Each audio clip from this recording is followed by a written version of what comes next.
வணக்கம் திருப்பூர் கதிர் நேயர்களே, நான் உங்கள் கௌஷிகா தினேஷ்குமார். நாம இன்னைக்கு டீமான்னு அழைக்கப்படுற திருப்பூர் எக்ஸ்போர்ட்டர்ஸ் அண்ட் மேனுஃபேக்சர் அசோசியேஷனோட தலைவர் திரு முத்துரத்தினம் அவர்களை சந்திக்க வந்திருக்கோம். இந்த அசோசியேஷனோட நோக்கம், செயல்பாடுகள் மற்றும் சாதனைகள் குறித்து அவர்கிட்ட விரிவாக கேட்டு தெரிஞ்சுக்கலாம். வாங்க. வணக்கம் சார். இந்த அசோசியேஷன் நீங்க எப்ப ஆரம்பிச்சீங்க, எந்த நோக்கத்துக்காக ஆரம்பிச்சீங்க?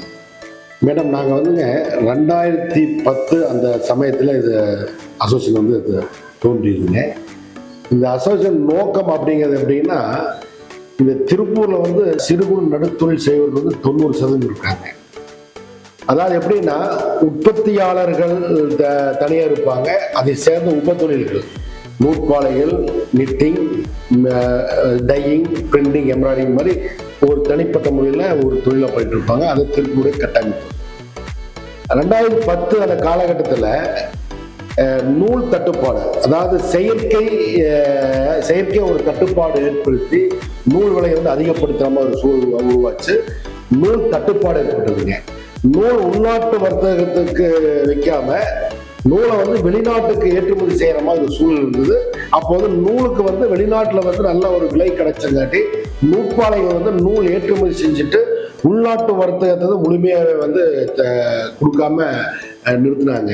அப்படி இருக்கும்போது உள்நாட்டு வர்த்தகம் பெரிய அளவு பாதிச்சுது.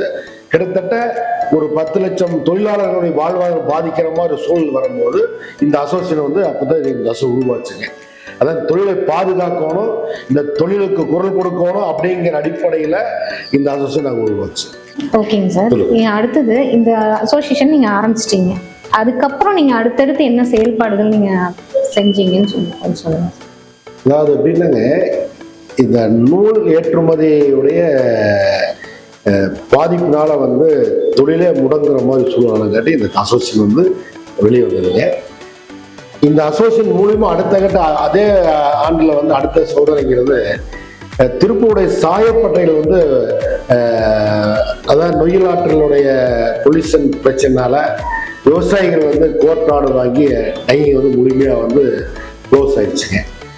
அடுத்த கட்டமா இந்த டையிங்கை ஓப்பன் பண்றதுக்காக நாங்கள் மாநில அரசோட நாங்கள் பேசி, அதாவது எல்லா அமைப்புகளும் ஒன்றிணைந்து இந்த திருப்பூர் தொழிலை பாதுகாக்கணும் அப்படிங்கிற அடிப்படையில் அன்றைய முதல்வர் அம்மையார் ஜெயலலிதா இருந்தாங்க.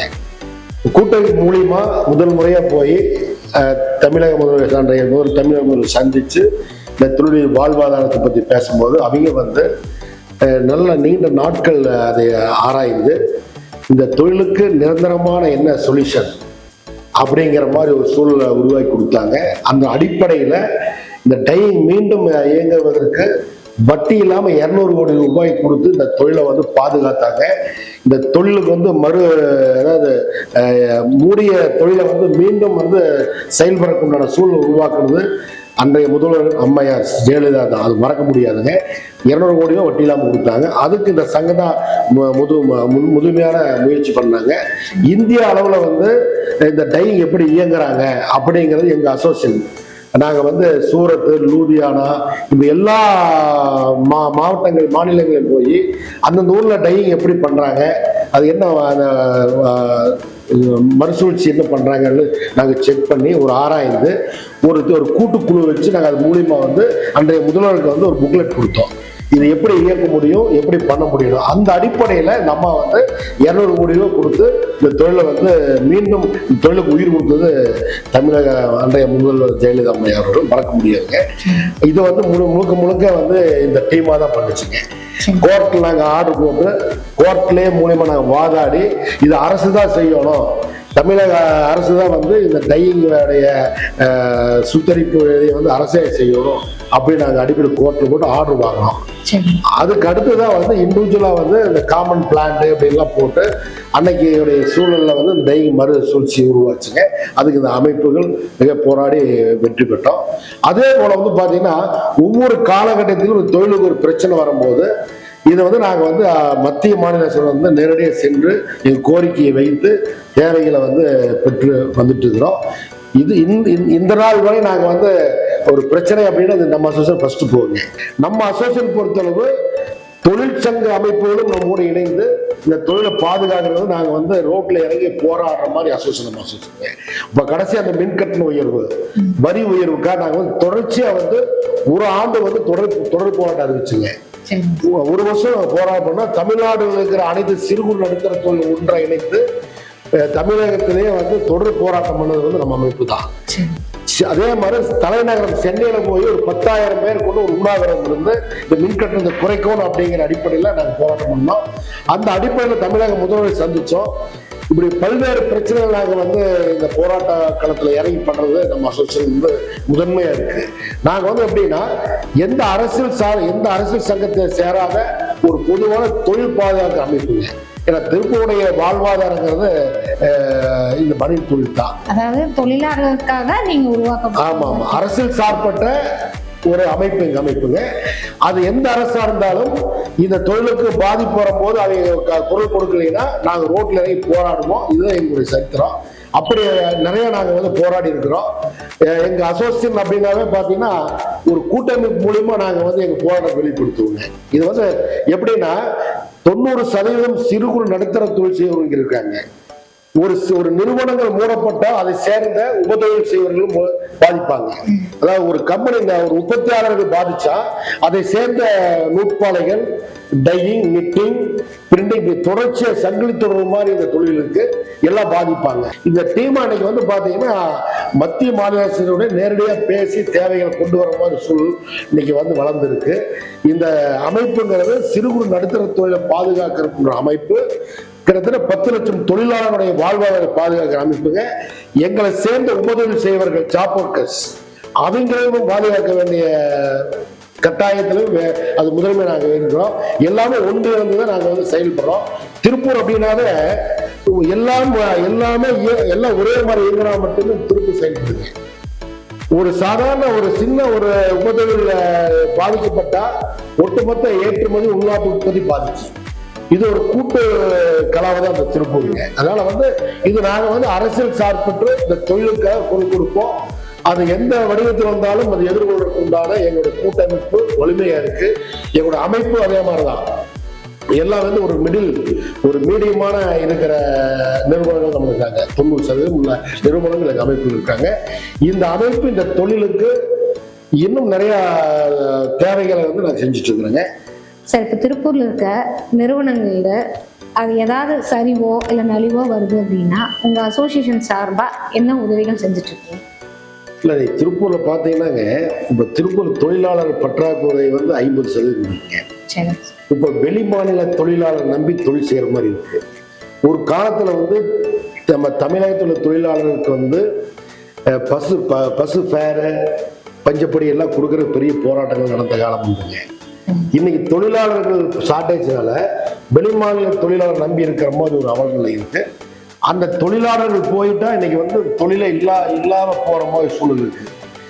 இந்த சூழல்ல வந்து இதுக்கு மாற்று என்ன அப்படின்னு நாங்கள் ஆராய்ந்து நீங்க பாத்தீங்கன்னா நம்ம இந்த தொழிலை வந்து நமது மாவட்டத்தில் இருப்பதை பாதுகாக்கணும்.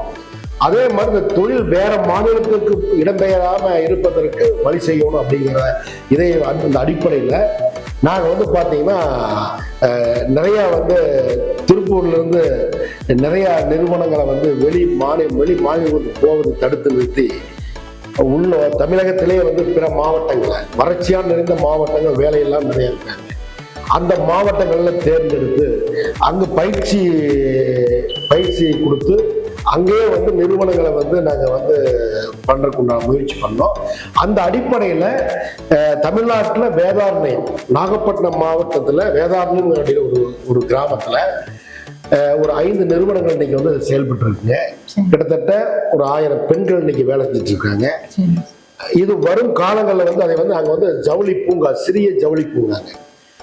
இங்க திருப்பூர்ல என்ன குறையோ அந்த குறை சரி செய்வதற்காக அங்க உற்பத்தியை வந்து அதிகப்படுத்துறதுக்காக வந்து அங்க வந்து உற்பத்தி நிறுவனங்களை உண்டாக்குறதுக்கு அந்த கவர்மெண்ட் நாங்கள் பேசி ஒரு 120 ஏக்கரை கவர்மெண்ட் அலாட் பண்ணி கொடுத்துருக்காங்க. அது வந்து பாத்தீங்கன்னா அந்த ஜவுளி பூங்கா செயல்பட்டா அங்க இருக்கிற பெண்களுக்கு 26 பெண்களுக்கு வேலை வாய்ப்பு கிடைக்குங்க. அந்த தொழிலும் தமிழகத்திலேயே இருக்கு. திருப்பூருக்கும் எந்த பாதிப்பு இல்லாம திருப்பூர் திருப்பூர் சேர்ந்த ஒரு மினி திருப்பூர் மாதிரி அங்கே நாங்கள் செயல்படுத்த திட்டமிட்டு அந்த அரசு நல்ல ஒரு ஒத்துழைப்பு நாங்கள் வந்து ஒரு கிட்டத்தட்ட எல்லா ப்ராசஸிங் எல்லாமே கிளியர் ஆயிடுச்சுங்க. அரசு மாற்றம் அப்படி பல்வேறு பிரச்சனைனால கொஞ்சம் இப்போ தோய்வாக இருக்கு. இனி அடுத்த அரசாங்கம் வரும்போது கண்டிப்பாக அங்கே பார்க் உருவாக்குவோம். அதே மாதிரி தமிழகத்தில் ஒரு 11 பார்க்க நாங்கள் செலக்ட் பண்ணி வச்சுக்கிறோம். வறட்சி நிறைந்த மாவட்டங்கள். இந்த தொழிலுக்கு தேவை வந்து தொழிலாளர்கள் சப்போர்ட் தானே, ஸ்கில் முக்கியம். அந்த ஸ்கில் எங்க இருக்கு அப்படிங்கிறத நாங்க தேர்ந்தெடுத்து அதுல மெயினா பாத்தீங்கன்னா இந்த டெய்லரிங் அப்படின்னாவே பெண்கள் தான் அதிகம் ஈடுபடுறாங்க. நீங்க அதாவது சைனா மற்ற எந்த நாட்டில் எடுத்தாலும் பெண்கள் தொழிலாளர்கள் அதிகமாக பயன்படுத்துறாங்க. நாம அந்த அடிப்படையில வந்து தமிழகத்திலேயே ஒரு 10-12 மாவட்டங்களை செலக்ட் பண்ணி அந்த மாவட்டங்கள்ல வந்து பெண் தொழிலாளரை வச்சு தொழிலை வந்து அங்கே துவங்குற மாதிரி ஒரு இது நாங்கள் எடுத்திருக்கிறோம். அப்படி எடுக்கும்போது தொழிலும் பாதிக்காம, திருப்பூரும் பாதிக்காம, தொழில் வேற மாநிலத்துக்கு போகாம இந்த தொழில் அடுத்த இடத்துக்கு போறதுக்குண்டான வாய்ப்பை உருவாங்க. அந்த இதையும் நாங்கள் பண்ணியிருக்கிறோம். ஏன்னா இன்னைக்கு வந்து திருப்பூர் வந்து வெளிமாநில தொழிலாளர் நம்பி இருப்பது பேராபத்தாங்க. இப்போ தற்சமயத்துக்கு வந்து இது ஒரு தீர்வா இருக்கு. தொடர்ச்சியா வந்து அந்த வடநாட்டு தொழிலாளர் நம்பி செய்வது என்பது இந்த தொழிலுக்கு பெரும் பாதிப்புங்க. இந்த தொழிலே இல்லாத போற மாதிரி சூழ்நிலை. அவங்க தொழிலை கத்துட்டு அவங்க மாநிலத்துக்கு போயிட்டாலும் திருப்பூர் காலியாயிடும். அதை தடுத்து நிறுத்துறதுக்கு எங்க அமைப்பு வந்து முழு முயற்சி பண்ணிட்டு இருக்கு. வரும் காலங்களில் வந்து இது செயல்படும். இதை வந்து மேலா பண்ணிடுறாங்க. இப்போ நீங்க வெளி மாவட்டத்துல இப்போ வந்து பூங்கா ஆரம்பிக்கிறாங்க, கவர்மெண்டோட சப்போர்ட்டோட இப்போ ஆரம்பிச்சிருக்கோம்னு சொல்றீங்க. அப்போ திருப்பூருக்கு அதனால பாதிப்பு வராதா? இப்போ நம்ம வர ஆர்டர்ஸ் அங்க போச்சு அப்படின்னா திருப்பூருக்கு பாதிப்பு வருமா வராதாங்கிறது எனக்கு ஒரு சந்தேகமா இருக்கு. அதனால பிளஸ் என்ன மைனஸ் என்ன எப்படின்னாங்க, திருப்பூருங்கிற தொழில் நிறுவனங்கள் தான் வந்து பிற மாவட்டங்கள் வந்து உற்பத்தி பிரிவு வைக்கணும். அதாவது திருப்பூர்ங்கிறது ஹெட் குவார்டர்ஸ் மாதிரிங்க. ஒட்டுமொத்த ஏற்றுமதி 40,000 கோடி நான் பண்ணிட்டு இருக்கோம். ஏற்றுமதி இலக்கு எங்களுக்கு வந்து 1 லட்சம் கோடி. இந்த 45,000 கோடிக்கே பாத்தீங்கன்னா தொழிலாளர் பற்றாக்குறையினால வட மாநில தொழிலாளர் நம்பி இருக்கிற மாதிரி அவங்க இருக்கு. ரெண்டாவது உற்பத்தி செலவு வந்து நம்ம அதிகமா பண்றாங்க. அதாவது உற்பத்தி செலவு வந்து 2 மடங்கு 3 மடங்குகள் அதிகமா கொடுத்து செய்யற மாதிரி சூழ்நிலை இருக்கு. இதை சரி செய்யாம நாம வந்து தொழில் செய்ய முடியாது. ஒரு நிறுவனம் வந்து லாஸ் ஆகுது அப்படின்னா உற்பத்தியுடைய செலவு அதிகமாகும் போது அவன் லாஸ் ஆயிடான். அதை நம்ம சரி செய்யணும் அப்படின்னா இந்த தொழில எங்க என்ன பிரச்சனைங்கிறது உற்பத்தி செய்யல பிரச்சனை, உற்பத்தி செய்யறது பிரச்சனை, டெய்லரிங் தான் பிரச்சனை. இந்த டெய்லரிங் வந்து நாம் வந்து வேற மாவட்டங்களை வந்து இங்க இருக்கிற நிறுவனங்களே வந்து அங்க வந்து தொடங்கும் போது இந்த நிறுவனங்களுக்கு வந்து உற்பத்தியுடைய செலவு குறையும். உற்பத்தி அதிகமாகும் போது அந்த நிறுவனம் ஆட்டோமேட்டிக்கா லாபமாயிடும். அதே மாதிரி இன்னைக்கு வந்து பாத்தீங்கன்னா நம்ம வந்து இந்தியா வந்து 1 லட்சம் கோடி பண்ற அளவுக்கு உண்டான வாய்ப்பு சூழல் உருவாயிடுச்சு. எப்படின்னா நாம இப்ப யூரோப்போட வந்து FTA போட்டு வரியில்லா ஒப்பந்தம் வந்து கையெழுத்திட்டு இருக்காங்க. அதே மாதிரி அமெரிக்கா டேரிஃப் வந்து குறைச்சிருக்காங்க. இப்படி பல்வேறு ஒரு நல்ல ஒரு சூழல் நிலவுகிறது. அதை நம்ம பயன்படுத்தணும் அப்படின்னா உற்பத்திங்கிறத மெயின். அதாவது இந்த கம்பெனியில வந்து உற்பத்தி பிரிவு தான் மிகப்பெரிய ஒரு ஸ்ட்ராங்கான பிரிவுங்க. நீங்க மற்ற இந்த கார் கம்பெனி மற்ற கம்பெனிலாம் பார்த்தீங்கன்னா ரோபோ வந்துருச்சு. இது வந்து மனிதனுடைய நேரடியான உழைப்பு இருந்தால் மட்டுமே இந்த ஜவுளித்தொழில் செய்ய முடியுங்க. இதே ஜவுளித்தொழில இந்த ப்ராசஸிங் எல்லாமே வந்து பார்த்தீங்கன்னா இன்னைக்கு வந்து மிஷின் பவர் அதிகமானங்காட்டி மேன் பவர் கம்மி ஆயிடுச்சு. ஸோ உற்பத்தி சைடில் உற்பத்தி அதிகமாயிடுச்சு, உற்பத்தி செலவு கம்மியான காட்டி அந்த உற்பத்தி பிரிவுகள்லாம் வந்து இன்னைக்கு வந்து ஆரோக்கியமா இருக்கு. ஆனா இந்த உற்பத்தி அதாவது பனியன் உற்பத்தி பண்றாங்களே, கார்மெண்ட் வந்து நம்ம உற்பத்தி பண்ற இடத்துல ஒரு மிஷினை ஆப்ரேட் பண்றதுக்கு ஒரு தொழிலாளி தேவை. அது எந்த நவீனமும் வரலைங்க, எந்த ஒரு நியூ டெக்னாலஜி வரல. இந்த ஏஐ வந்தாலும் எது வந்தாலும் அந்த மிஷினை ஆப்ரேட் பண்றதுக்கு ஒரு டெய்லர் தேவை. ஸோ ஸ்கில் 100% வந்து தொழிலாளர் தேவை இந்த உற்பத்தி பிரிவுல. அந்த பாதிப்பை நம்ம சரி செய்யணும் அப்படின்னா நம்ம வேற மாவட்டங்கள் நம்ம வந்து உற்பத்தி பிரிவு தொடங்குறது தான் எங்களுக்கு பாதுகாப்பு. அதாவது வேற மாநிலத்துக்கு போயிட்டீங்கன்னா பாதுகாப்பு இல்லை.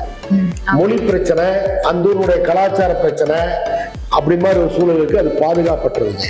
நம்ம மாநிலத்திலேயே மாவட்டங்களில் நம்ம வந்து அதை நம்ம பயன்படுத்தும் போது அந்த மாவட்டங்களில் உள்ள மக்களுக்கு வேலை வாய்ப்பு, அது வர வருமானங்களுக்கு தமிழக அரசுக்கு வருமானம், எங்களுக்கு தொழில வந்து உற்பத்தி அதிகமாகும் போது ஆட்டோமேட்டிக்கா நாங்க வந்து 1 லட்சம் கோடிங்கிறது ஈஸியா கொண்டு வர முடியும். இப்ப திருப்பூர்ல கொண்டு பண்ண முடியாது, ஆர்டர் நிறைய இருக்கு, வங்கிகள் நமக்கு தேவையான பணங்கள் தராங்க, ஆனா உற்பத்தியில தொழிலாளர்கள் இல்லாம நாங்க எப்படி செய்ய முடியும்? அதை எப்படி சரி செய்யணும் அப்படிங்கறது திட்டமிட்டது இது பண்ணிக்கிறோம். இதே வந்து மெகா பார்க் அப்படின்னு சொல்றாங்க. மெகா பார்க் அப்படிங்கிறது கார்பரேட் செக்டர் தான், பெரிய பெரிய கார்பரேட் செக்டர் அங்க போய் அதை பயன்படுத்த முடியும். ஆனா வந்து திருப்பூர்ல 90% சிறு குறு நடுத்தர தொழிலுக்கு சிறிய ஜவுளி பூங்கா மட்டும்தான் இதுக்கு பாதுகாப்பானதுங்க. அந்த ஜவுளி பூங்கா தான் நம்ம அமைப்பு வந்து செயல்பட்டு இருக்கு. வரும் காலங்கள்ல திருப்பூருக்கு இதை தவிர்த்து வேற வழி இல்லைங்க. நீங்க திருப்பூர் அருகில் திருப்பூர்ல பார்க் பண்றதுன்னா தொழிலாளர்கள் இல்லாத ஊர்ல பார்க் பண்ணா என்ன யூஸ் ஆகுது? இப்ப திருப்பூர் நீங்க பாத்தீங்கன்னா முதலிப்பாளை சிக்கோ இருக்கு, அது பக்கத்துல தாக்கோன்னு ஒன்று பண்ணாங்க, அது எல்லாமே இன்னைக்கு எல்லாம் வந்து பயன்பாடு இல்லாம இருக்கு. ஏதாவது தொழிலாளர்கள் இருக்கிற இடத்துல ஒரு பார்க் உருவானால் மட்டும்தான் அந்த பார்க் பயன்படுத்த முடியும். அந்த அடிப்படையில் நாங்க பண்றாங்க. இது நாங்க வந்து முன்னோட்டமா வந்து பாத்தீங்கன்னா ஒரு 3-4 ஆண்டுகளாக வந்து அங்க செயல்பட்டு இருக்குங்க.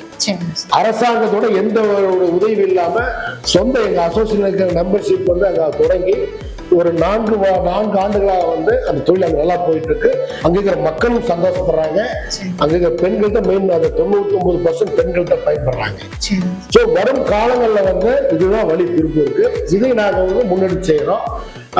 இது ஒன்னேதான் வழி. நாங்க வந்து ஆழமா ஒரு 5 ஆண்டுகளா வந்து இதுலயே நாங்க தொடர்ந்து நாங்க பயணிக்கும் போது திருப்பூர் பாதிப்பு, அந்த பாதிப்பு வெளியே வரோம்னா இதுதான் வழி அப்படிங்கிறது எங்களுக்கு வந்து 100% வந்து எங்களுக்கு இது வந்து உடன்பட்டு இருக்கு.